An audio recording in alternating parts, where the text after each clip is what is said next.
ছিলেন রাজা চন্দ্রসেন। তার একমাত্র কন্যা রাজকুমারী চন্দ্রাবতী, অতুলনীয় সৌন্দর্য আর বুদ্ধিমতী।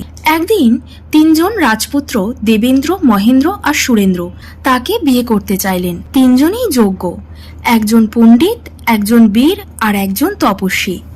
রাজা চন্দ্রসেন চিন্তায় পড়লেন, কে হবে আমার কন্যার জন্য উপযুক্ত পাত্র।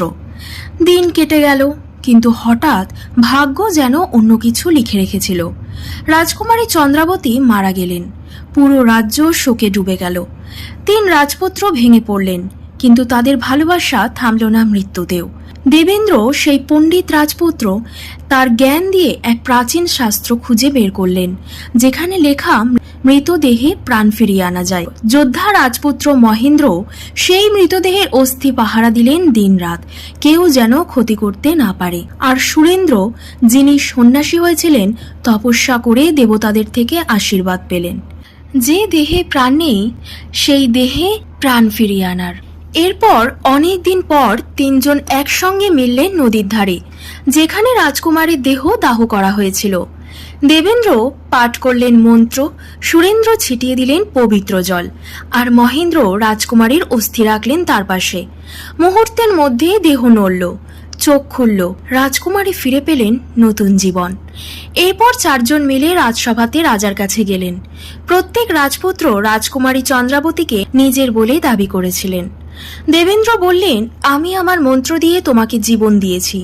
মহেন্দ্র বললেন, তুমি চলে যাওয়ার পর বছরের পর বছর ধরে আমি তোমাকে রক্ষা করেছি। সুরেন্দ্র বললেন, আমি তোমার আত্মার জন্য প্রার্থনা করেছি এবং তোমার ফিরে আসার পথ দেখিয়েছি।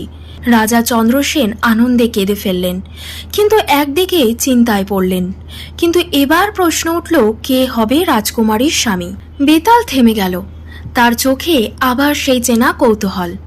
সে বলল, বলো রাজা বিক্রমাদিত্য, তিনজনের মধ্যে কে প্রকৃত যোগ্য?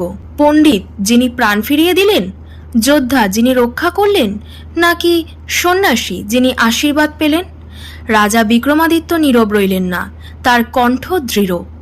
যোদ্ধা মহেন্দ্রই যোগ্য, কারণ যিনি রক্ষা করেন তিনিই প্রকৃত জীবনসঙ্গী। বেতাল হেসে উঠল, তুমি ঠিকই বলেছ রাজা, কিন্তু তুমি কথা বললে, এবার আমি উড়ে যাচ্ছি। আর মুহূর্তেই সেই আত্মা মিলিয়ে গেল অন্ধকারে। রাজা আবার বেতালের পিছু করলেন এবং সেই বটগাছের নিচে গিয়ে দাঁড়ালেন। বিক্রম বেতালের কাহিনী আজ এই পর্যন্ত। বিক্রম বেতালের পরবর্তী আরো পর্ব খুব তাড়াতাড়ি আমি নিয়ে আসব। নতুন নতুন গল্প দেখতে আমার এই চ্যানেলটি তোমরা সকলে সাবস্ক্রাইব করো। সাবস্ক্রাইবের পাশে থাকা